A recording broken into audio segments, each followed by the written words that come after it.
What's going on, YouTube? We're back with episode 86 of this Genshin Impact playthrough. In last episode, we obviously finished the Zhongli story quest, part 2, and now we're on to this other world quest, a teapot to call home. It looks like it starts with us having to talk to Madame Ping. So let's dive in.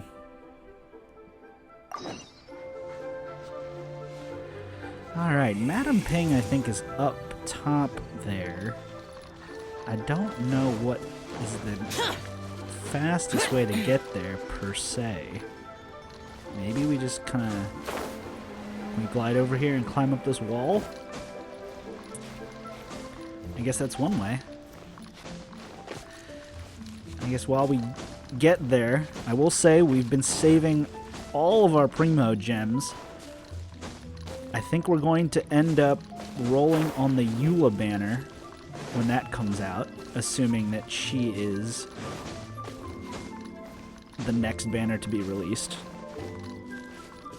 So there will definitely be a video where we dive in and get to spend a lot of these Primos. We have enough to essentially hit Pity once, but just to be safe, we'll probably have enough to hit Pity twice by the time that banner comes out. And she'll make a really great addition to the team. Ah, children, come, come. You've arrived at just the right moment. I've been looking for you. Oh, what is it, Granny? Need any help? Oh, no. You've done so much for Liyue Harbor already. I could hardly ask for more. In fact, my old friends and I have been putting our heads together to think of what sort of gift we might give you in return. A gift? For Paimon? You're too kind. Oh, child, you are so very modest. Uncommonly so, even. But you mustn't decline this gift. I simply won't allow it.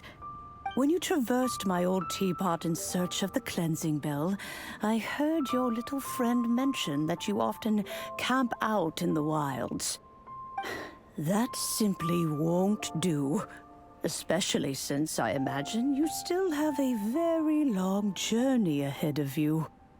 Fortunately, I have not yet grown so old as to see my subspace creation abilities atrophy. What's subspace creation? Is it like a sandwich thing? Oh, did my friends never mention that to you? Well then, it is a blessing we old folks once received from Rex Lapis, part of our illumination, if you will. I will not go into too much detail, but subspace creation is the ability to create a small, autonomous pocket world. The teapot that you entered previously was a little trinket created using that ability. A trinket, you say? So, in the eyes of an adeptus, creating a magic teapot world is just child's play, huh?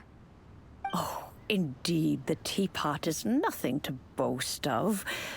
One such as myself must depart from this realm to create a world of one's own.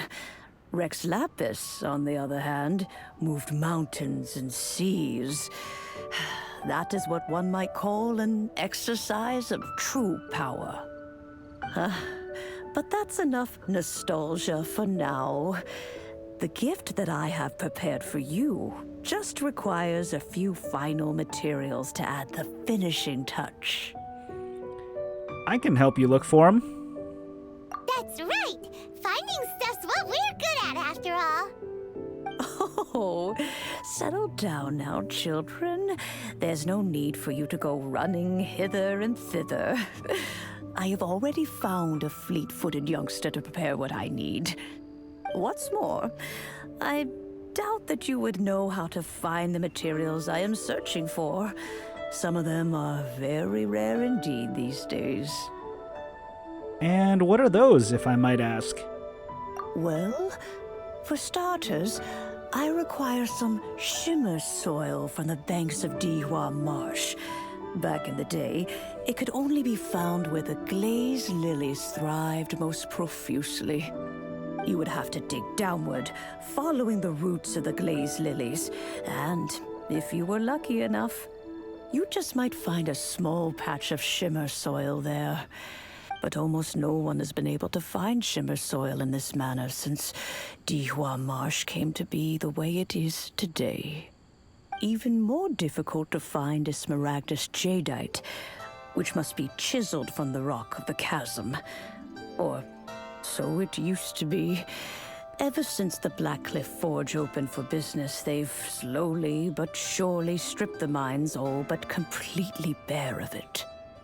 In any case, Smaragdus Jadeite is an Adepti treasure, and the Adeptal power within is not something that most humans can withstand. Extended contact with it is, in fact, harmful to humans. Goodness knows if that child will succeed in finding these items. Who is this child? I assume it's not child. Well, since you're an Adeptus, Granny, the person you asked for help, they must be an Adeptus too, right? Yes. I suppose she does count as an Adeptus. Oh, it's a she. She counts? How come there are so many Adepti in Liyue Harbor? We seem to bump into them all the time. It feels like even when you go out to eat, you could be sitting next to an Adeptus and never even know it. Oh, maybe so. Who can say? A fair few of my old friends are rather fond of mundane mortal life, after all. I'm back, Granny. Oh, I don't believe we've met. Allow me to do the honors. This child here is Yanfei. She's the one helping run some errands for me.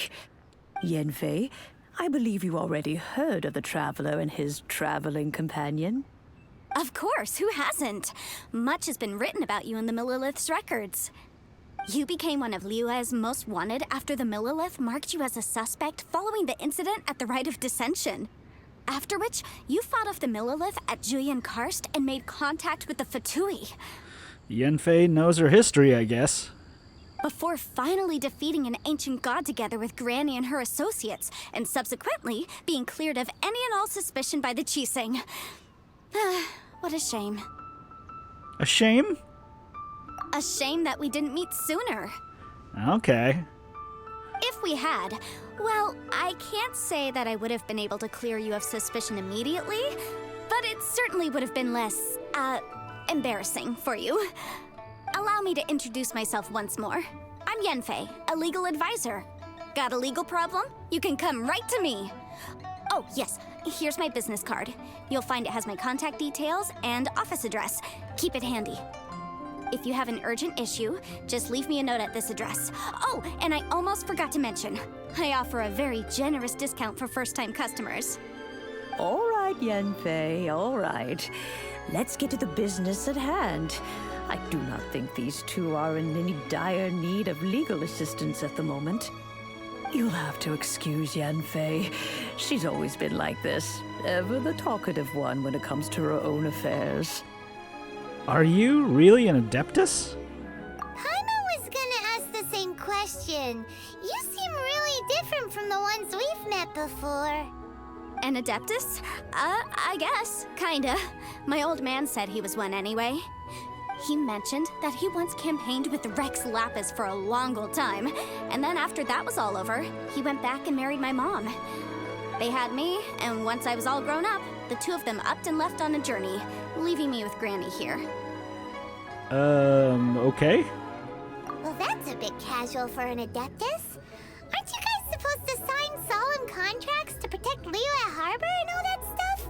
What do you mean he just went back to get married? Well, my dad did say that he'd talked it through with Rex Lapis, and that he was fine with it. Even contributed towards the wedding gift, apparently. Anyway, let's not dwell on that too much. So, Granny, I've gotten a hold of most of the stuff you asked for, except for Smaragdus Jadeite. I couldn't find any at all. The chasm's been sealed off, and there's just no way in. Couldn't secure any documentation either. Looks like the Ministry of Civil Affairs is serious about keeping it strictly locked down. Is that so? But Smaragdus Jadeite is really rather essential. Yanfei, are you sure you can't find some other way? They have helped Liyue greatly, after all. It is only right that they are duly rewarded. I know, Granny, you've told me 1,000 times already. Well, the chasm's definitely a no-go, but there's still a chance we can figure out some alternative means of procurement. Hold on a moment. Let me have a look. Whoa, that's a really thick book. What kind of things do you write in there? Commercial consultancy. Or Snezhnaya. Ah, found him. Krusel. A Snezhnayan merchant who once came to me with some legal queries on certain articles in the legal codices. If my memory serves, all of them had to do with rare ores. He mentioned that he was considering acquiring some Smaragdus Jadeite to make hairpins, and wanted to know if there were any legal ramifications that he should be aware of. Said he was planning to sell them in Snezhnaya. So, I guess I'll go look for him. With any luck, he'll have gotten his hands on some Smaragdus Jadeite, or might have an idea of where we can find some. We'll come with you. Oh, you want to join me? I suppose that's no problem, but it's best if you just stand by and watch. If you try to get involved, you'll only risk placing yourself in legal jeopardy. Wow, an Adeptus imploring us to avoid incurring legal liability. Well, that's a first for sure. Best we be a little more careful than usual while we're with her.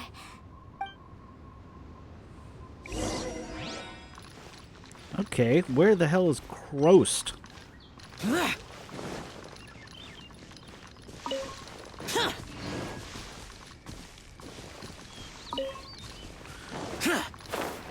It seems like he's down here towards the harbor, I guess. Maybe down where they had Lantern, right?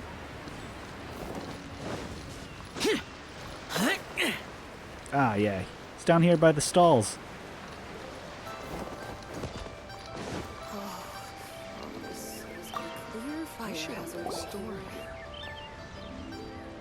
Hello, Mr. Crossell. How's business been? Oh, good, very good. All thanks to your advice, Miss Yanfei. What brings you here today? You're too kind. I was simply doing my job. Now, I believe that the last time we met, you mentioned that you were looking to source some Smaragdus Jadeite to make hairpins. Have there been any further developments on this front? Well, yes, as a matter of fact, in the end I did acquire a small piece of Smaragdus Jadeite and had it fashioned into a pair of hairpins. Miss Yanfei, might I presume that you have an interest in the hairpins? I must apologize, I've already rented them out to a lady named Zhiqiao. If you'd like to inspect them, you may have to wait quite some time. Wait, isn't Smaragdus Jadeite really rare? Aren't you worried about the hairpins getting damaged or lost while they're being rented out? No, I'm not worried in the slightest, because I signed a contract with Miss Zhiqiao before renting them to her. The contract makes it quite clear that if she loses or damages the item in question, she must compensate me for its full original value. In return, I included a clause that guarantees the Smaragdus Jadeite is genuine, with a penalty of 10 times the item's value payable by me to Ms. Zhiqiao in the event that it is shown to be a fake. No ambiguities. Ambiguities? No ambiguities there. Guaranteed genuine, with 10 times the value payable if this claim is shown to be false. Yes, these terms are very clear indeed. Of course. This way, both the client and I have the assurance we need. To ensure fairness, each of us has retained an original copy of the contract. In that case, might you know where Miss Zhiqiao lives? We'd like to pay her a visit and have a look at the hairpins. Oh, of course. She wrote her address down when we signed our contract. Here, I'll mark it on your map for you. Thanks a lot, Mr. Crossell. We'll be off now.